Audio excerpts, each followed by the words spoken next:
Hey, we in here, man. This fatherhood is dope. It's June. I appreciate you coming through.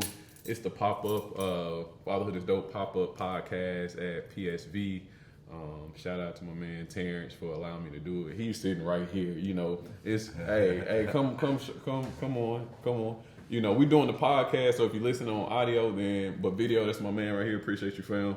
Hey, we getting you up next on the podcast too. Hey, we just trying to show love, man. It's all about showing love.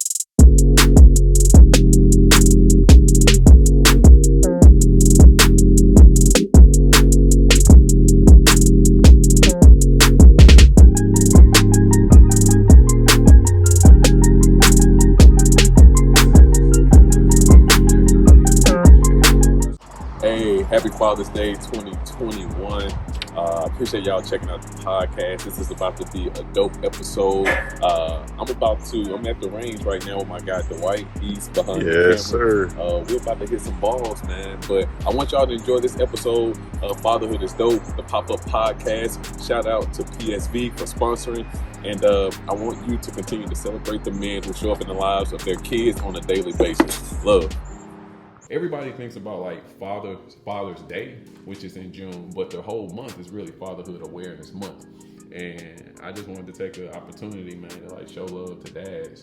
And so you are an amazing dad, bro. So let's talk about fatherhood, man. Let's talk about Dash. Who is Dash? Man, Dash Alexander Williams, man. That's my 6-year-old son, man. Full of life, energetic, very intelligent, articulate little boy, man, who man, he's gonna make an impact on the world one day. Yeah, for sure. Yeah. So what's your deal, man? Like, how do you approach fatherhood? Because I'm gonna give just a little context. Because I like to talk to people that I know, man. You know what I'm saying? And so Marc and I, we former roommates, went to state together, man.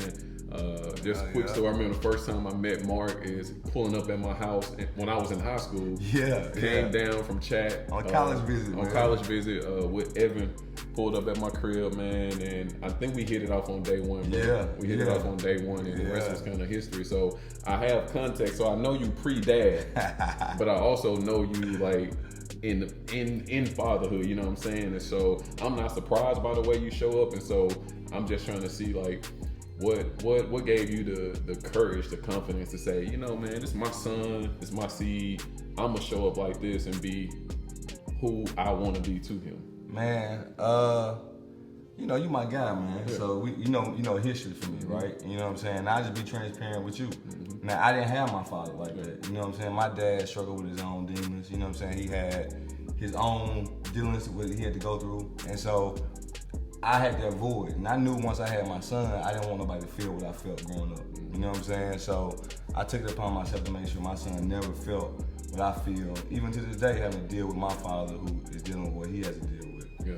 And so, man, that's my motivation. Yeah, that's so real, man. So many of us, I realize, because I get to talk to a bunch of dudes around fatherhood. So many of us, like we parent out of either the deficit or the abundance. Yeah. So we treat our kids and we show them love because we had an abundance of it, or sometimes we show them an abundance of love because we had a deficit of it or like a lack of presence, man. So I respect that.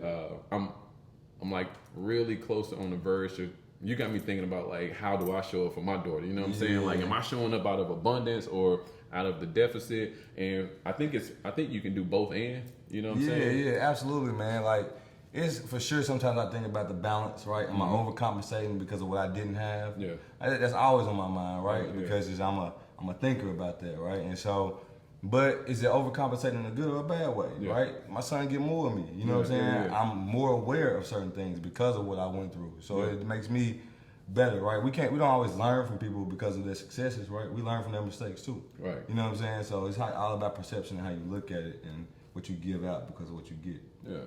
Hey, one of the dopest things, man, that I saw, you and Dash was over at the crib one day, and I know, so Marc is a numbers guy. You studied business management, economics and finance. All that is my deal. All that, and I know you used to have a nice stash when we was roommates too, bro. You kept a little jar. Yeah. You keep it tucked away. That's all I'm gonna say about your little jar, bro. I love you, bro, my brother. and like any brother, you know I was in that jar at least a time or three, bro. So, hey man, everybody eats, B. Yeah. Hey, but no, because it was a time where like you was on the server grind, and you came on with you was racking up cash like crazy, and we sitting in the house like, hey, bro, these noodles, bro. Hey, look, you feel me? I do have a pay full because I got my guy Evan a couple times. Yeah. Oh, facts. Clearly, I mean, I don't know what stash I had, man. Y'all probably got me on a couple of bills though, bro. Yeah. So I had, all the bills was in my name, though. Oh, so man. y'all got me. No, but I brought that up because man, I remember you was telling me about like Dash and how good he is with numbers, and so we transfer things down to our kids, man. And so sure. I know you in the sports. We talking about you about to head out and coach a game in a second, but kind of tell us a little bit about, man, like how you introduce your son to numbers, because Dash is 6, but he's like really cold with the numbers. You know what I'm saying? Yeah, man. Man, numbers is just my deal. You know what I'm saying? I love them. I love math, man. I'm a stock market guy. Yeah. Investing is my deal. I'm all about presenting that to the next generation so they got a better head start than we do. I know numbers rule the world. We use numbers every day, all day long. It don't matter if when you wake up, look at the clock, to what you put your microwave on, to how far you gotta drive to get to work. You know what I'm saying? So numbers are a part of your life every single day. So we gotta have them, right? I just started teaching 6th grade math, man. So it brought everything to life for me, right? Yeah. But when it comes to my son, man, we just started, man, from daycare. Started counting to 10. You know what I'm saying? And he got counting to 10. Then we counted to 20. You know what I'm saying? And then, all right, boom, he got that. Then we counted to 30. You know what I'm saying? And then when he got that, and he got it kind of quick because we did it so often. You know what I'm saying? We did it daily. You know what I'm saying? Every day we count them. You know what I'm saying? And so once he got his numbers down, then I was like, okay, well, let's push him, right? Because the only limitations our kids have are the ones we put on them. You see what I'm saying? So let's test him, see what he got. So we started doing math problems. We did 1 + 1, right? And I started doing like objects. When were you doing 1 + 1? He had to be maybe like 2. You know what I'm saying? Something like that. And so once he got the numbers down, going in 3, we were rolling. Yeah. So by the time he got 3, we getting golf balls. You know what I'm saying? Because I play golf, and so I had these spare like golf balls, and I would put them out 1 to 10. And I would say, I'll put on the whiteboard 1 + 1, 1 + 2, 1 + 3, and then we would count the balls. So if you have a pile of 1, pile of 2, add them together, what we got, and he would have to write them down. So as he started learning how to write, as he started learning how to recognize numbers, we start adding objects in to identify with those numbers. And as he started putting them together, man, we just been rolling from there. Now he can do it in his head. Yeah. So, hey, that's a lesson right there. That's a lesson. So, man, I appreciate that's really dope, bro, because that's how you transfer generation. We think about transferring generational wealth, and I know you know about that and all that, right? Which is also about transferring generational knowledge, man. Just think about, he's a beast with the numbers at 6 already. So, hey, did you feel the pressure, because you played football, you played for state too, did you feel the pressure of like getting him into sports out of the gate, especially like having a son? Man, I don't know if it was pressure, but I knew that we were gonna play sports. Yeah. Right? Yeah. We were gonna play sports, right? And it's just Does he watch sports too?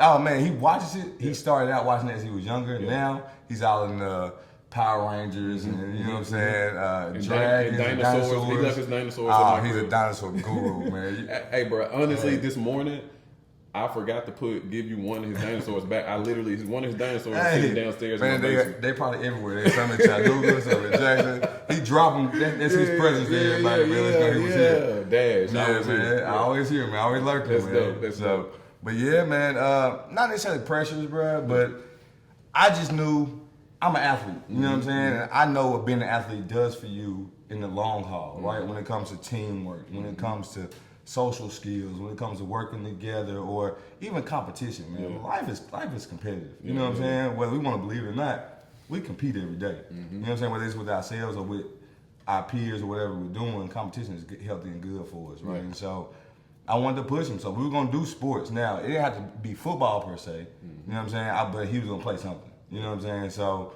we started out with soccer. That was the first sport we played. I knew nothing about soccer. I never played soccer. Okay, that's good to know. That gives me confidence. Man, bro, I didn't know. That gives me confidence. Man, no clue. I just knew that me and him can go outside and we play. We got nets we set up, so we'll kick the ball to each other, right? And to me, that's just working on footwork. I know Kobe Bryant's story, right? Everybody know Kobe, right? Yeah. Kobe played soccer. Yeah. That's why his footwork was so good, right? So Kobe played soccer before soccer was popular. Before it was popular to us, right? Yeah. So, but you look at how great he was and the details that he played with, and his footwork was key, right? And so footwork translates to anything you do athletically, right? So even track, right? You got quick feet, slow feet don't eat, right? Yeah. And so, man, soccer was the first gear, so I knew that would translate to other sports as we grew in what he was introduced to, and so.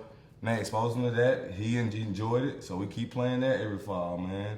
Football, of course, he watches it every day because I got it on. So he plays that. We went to a flag football game today. It's my quarterback, man. So I got him throwing the 6. You know what I'm saying? So we rolling. Hey, and honestly, bro, you named him like an athlete, like somebody that's like.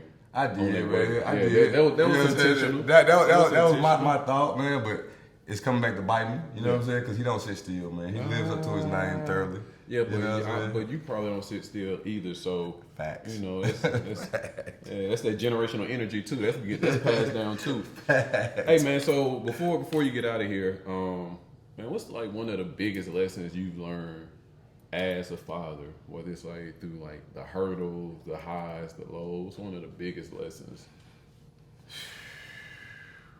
Man, as a father, man, what have I learned, man? Man, extend yourself grace. You know what I'm saying? We gotta learn to extend ourselves more grace, right? Yeah. Because, man, we all human. You know what I'm saying? We truthful. You know what I'm saying? Good. So while I tried to be this dad because of what I lacked. I'm still Marcus. You know what I'm saying? I'm still Mark to everybody who know me. You know what I'm saying? So Mark like to do what Mark like to do. You know what I'm saying? And so when I do that, I gotta be okay because that keeps me. You know what I'm saying? I'm still taking care of my kid. As long as my son good every day, my kid's good every day, man, I can extend myself grace knowing that I'm giving my best effort. You know what I'm saying? Showing up and giving your best effort, and then if you make a mistake, bro, you make a mistake. We gonna do it. Yeah. Just know that it's how you recover from those. Yeah. That's good, man. That kind of hit me in my chest a little bit because that's just a reminder for me, like, show yourself grace. Because I think similar to you, man, you know, we be so committed to like making sure, like, I have a daughter, making sure like I tell her what I know, help her keep her head on strong, you know, trying to drive her into purpose and stuff. But you're gonna miss the mark doing those things, you know what I'm saying? You're gonna miss the mark in how you respond to something. You're gonna miss the mark on if you show love the right way. So I appreciate that. Well, it's Fatherhood Awareness Month. Father's Day is somewhere in this month. I think it's the 11th of June. I probably should know, but I'll get it right here in a second, man. So, man, I just want to know, why is fatherhood dope to you, and then you getting off my stool? Man, fatherhood is dope to me, man, because, man, you get to really see your impact. Yeah. You get to really see it. You know what I'm saying? And fatherhood goes beyond just your own blood. You know what I'm saying? If you're a father, you're a father to not just one, but to all. You know what I'm saying? Yeah. So be a father at all times, and you'll make your impact, man. Say less. Marcus Williams, man. Fatherhood is dope. It's the pop-up. We out here, man. No, appreciate you, guy. Yeah, go ahead. Get off my stool, bro. Hey, the seat is high. I think somebody out the door. I'm about to get you a T-shirt before you get out of here, man. It's all love. It's all love.